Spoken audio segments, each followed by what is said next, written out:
I'm here today with Josh Butten from boosst, and to have a really interesting conversation, I hope and I expect.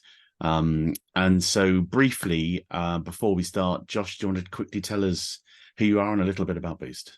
Yeah, absolutely. So we're a firm of financial planners. Andy probably has already said previously, but we do things a bit different. We don't look or feel like financial planners, which is very intentional. We're very pink and purple. We're very friendly language. We use silly words when we should use something more technical. But we're doing all the technical stuff, but presenting it a bit of a different way. So that's us. We're just outside Milton Keynes. And we win all the awards and do all that good stuff, but try and do it in a nice way. I'm glad you mentioned the awards because Josh, it's a family firm, but Josh has sort of taken over and from what I can see in the last few years I've been working with Josh, transformed it. And the reason I asked him to talk to us today is because he's an innovator and very modest about it. So we're going to have to force him to chat about these things, but genuinely changing the way business is done and particularly service businesses where there's a tendency just to fit into the groove. And that's what we're going to talk about today. So the reason I wanted to chat to you was your, let's call it, unusual behavior in December. Can you tell me what December is like at boosst, please? By unusual behaviour, I'm assuming you don't mean the way I danced at the Christmas party. You mean what the other stuff in December, right? so, yeah.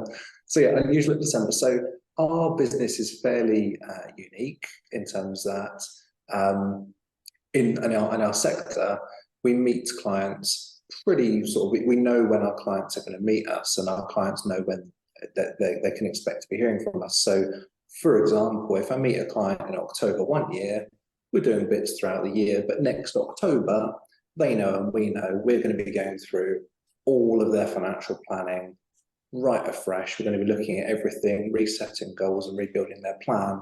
And we do that big exercise annually. So the challenge that can create for us, obviously, is as we take on more new clients, effectively, October next year gets busier if we take on new clients in October. So we have to make sure that we're being very sensible about the number of clients we take on, but also when we're taking on clients and what work that's going to be setting. And obviously, if we had all of our clients that came on board in January, because that's when people set their new goals and they want to talk to a financial planner in January, well, if we weren't very sensible about it, our January next year would just be crazy. So we have to, spread our clients around. But one of the ways that we achieve that is actually by meeting no clients at all in December. So we reserve that time for business, for us time, effectively. So yeah, that's what we do in December. We don't do our day job. And you say that so glibly and so like it's just, well, why? It's just such a normal thing to do. It is really not a normal thing to do, and must present some challenges. So can you tell me how you came about that idea, and then what challenges it presents just in terms of managing your business, the logistics of it? Yeah, sure. So how do we come up with that idea? Well, we always, I mean, as a family business, going back to when it was just dad involved before little old Josh came along, he has always loved doing an exercise between Christmas Day and New Year's Eve, because that was his quiet week, that he called Best Year Yet, which is a document that he wrote, and then he would go through himself every single year. What do I need to do to make this next year coming my best year yet? And then out of the back of that, that also became the week where we did the business plan and refreshing all the goals. And then we sort of expanded a bit further. And this is when we do the team one-to-ones just before Christmas. And if we're going to do the team one-to-ones, then we should probably do some exercises with the teams about how do we achieve our goals in the past 12 months and what will we agree our goals to be for next year. So it sort of started right at the end of December, and we've sort of just expanded it forwards into the middle of December and now ultimately all of December, to focus on all the stuff that a good business has to do, because we're doing our job most of the year. It's very easy to forget, well, what is our marketing strategy? When we're writing content, who's the audience? It's very difficult to keep up with all the changes in personal tax and personal finance. You're doing that stuff all year, but then you sort of get to December, and if you don't stop and think, then you're just going to carry into the next year without a moment to think. So that's really the importance of it, and that's why we've allowed it to spread. And to enable that, we ultimately had to make a decision a few years ago, which is, well, if we really want to put the effort into all these other things in December, we just need to make sure we don't have any client meetings in December. So any client we used to meet in December has basically been brought forward into November or backwards into January. We've just done that gradually, so it didn't feel like a door was being shut on those people. So it's just become this nice thing. So we have external consultants coming in where we're doing team sessions and all kinds of things. Amazing. How do your team deal with that? Because for some of your, I mean, you're growing, some of your team must be, so it's a cup of tea just arrived, isn't it nice? Some of your team must be, it must be unusual for them if they're coming new to the company and you are growing, so you're bringing a lot of new people in. How do they deal with that, and how do they take to it? Yeah, it can be a bit of a surprise, I think, because they're not used to being involved in sessions where the business owners are asking them, what do you think we should be doing? How can you contribute towards the goals that we've set collectively? That's quite an unusual conversation that potentially an administrator who's previously just been at a job, and it was just a job, but we're now involving them in these bigger topics. So I guess there can be some nerves almost, because it's just so different to what they've been expected to do previously.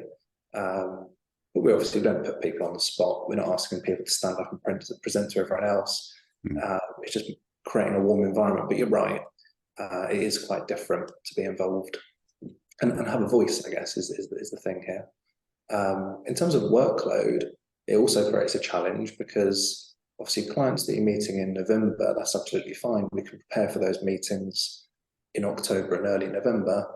But when we have a meeting on the 28th of November, there's also work that happens after that.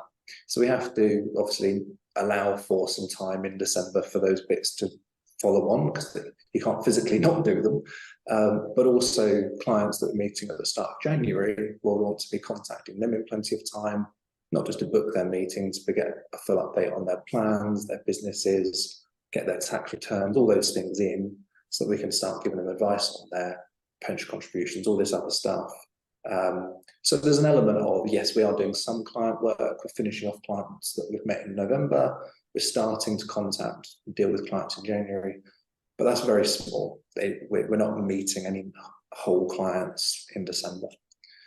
So sort of tapering off and a tapering in by the sound of it. Yeah, exactly that. And what about a client that phones you up on December the 14th and goes, I've got this thing I need to know about my pension, or there's this, wants to talk about insurance policies or shift some money around, or all the sort of things that you do as financial advisors. What do you say to them? See you after Christmas? Andy, stop calling me, okay? I've told you about pension before. No. So, yeah, obviously our phones are open. We're absolutely available for those things.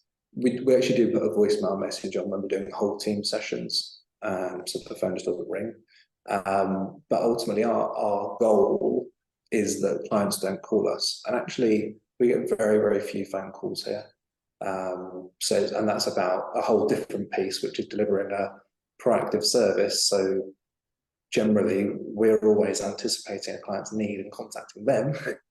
And that therefore creates minimal inbound. So we get messages through our portal, absolutely. We do get phone calls occasionally, but we might get one call per day from the 500 families that we're serving. So a very proactive service actually minimises the number of inbound questions. As they come in, we'll deal with them, but it's easy to deal with that volume. Fantastic. So my last question is a chicken and egg question. So what do you think came first? Was it this taking December off and really focusing on focusing on the business, not in the business, that drove your success, which is, unarguable? You're multi award-winning business and growing really well and still providing astonishing levels of service.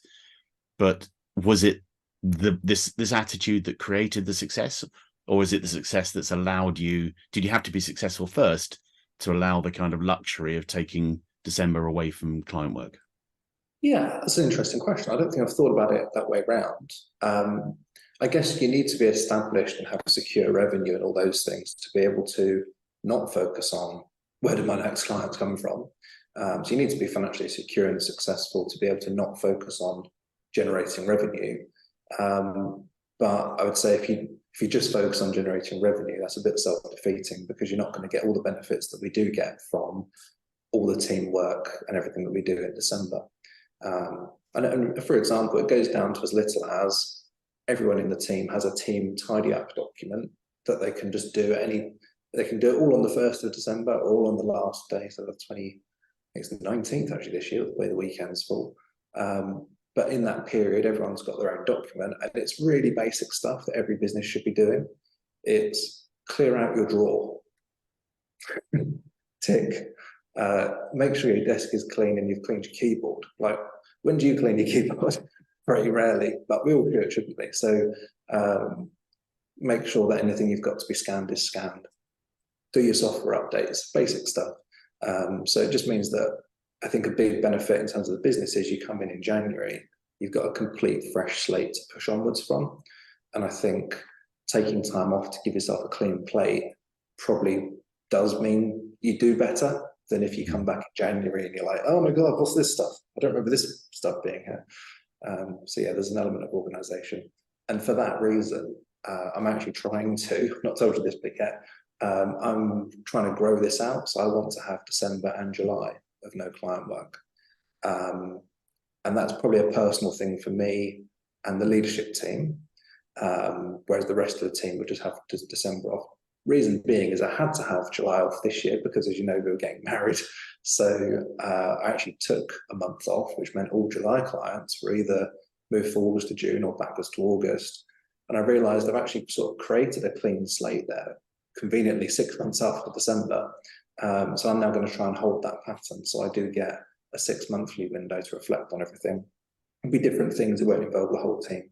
I don't think the whole team needs to do that 6 monthly, but as a leadership group, we can have a complete refocus every 6 months. That can only be a good thing, I think. I think that answers my question, which is that you're taking December off. Not, I mean, you say taking it off, not off from client meetings, is a symptom of a way of thinking and an approach that you guys take at Boosst, which is what's driven your success. It's a how can we re-engineer the business to be better? How can we continue? You know, even go back to your father's first. You know, the sort of germ of the idea of taking that week off is not enough people find that time, make that time, consider it important enough to plan and to reflect and to set some targets and then hold themselves to that. So I think that's answered the question. If there are people watching this, and I'm sure there will be, who are going, I love this idea, but it just feels like it's going to be too hard. My last question then is there anything you could share that would help them maybe just get past the it's a good idea into the I think I could really do something with this? What tips would you have? Yeah, I mean, I would, first of all, before you commit to taking your people away from their day jobs, you need to be really confident that you're going to get more value doing whatever you're going to do instead than them doing their day jobs. And ultimately, once you cross that point, I think it's worth doing. So what are those things? Well, we do some team bonding sessions. We did a post-it note session so everyone had post-it notes. If you could add or change or remove one thing from our whole business, what would it be? And we got about 300 post-it notes on the wall from a team of 14 people. Brilliant. And actually some of them were just funny. I'd have a helipad so I can get to work quicker because we're working in a dreamland where anything's possible, and which I think is quite a good way of framing it. But then some of them were really sensible things that we've now implemented. So if you've got that as one of the things you're going to do in that month, I'd say that exercise might take half a day, but that can add enormous value to the business. But you need enough things, and maybe you start off with 3 days in December. Might become a week, 2 weeks, 3 weeks. So you gradually introduce it. But yeah, I think so. To answer your question, when do you start doing this? It's when you've got enough ideas of things to do collectively. The value out of those is going to outweigh people just doing their day job. Brilliant. And just to say, I am a client of Josh's business, and I cannot recommend it highly enough. So we'll share the details probably down below about how to get in touch with Josh. But you know, I don't get paid for this stuff. I don't get commission on these things. But I genuinely recommend Josh to all of my clients and anyone that will listen. So thanks for sharing that. It's been such an insight, and you know, continued success. I think it's a brilliant idea, and you've got a fantastic business, Josh. Thank you. Thanks, Andy. Thanks for the shout out. I will just say, only get in touch if you're really, really nice. We only work with nice people. And we'll end with that. Thank you, Josh. That was great.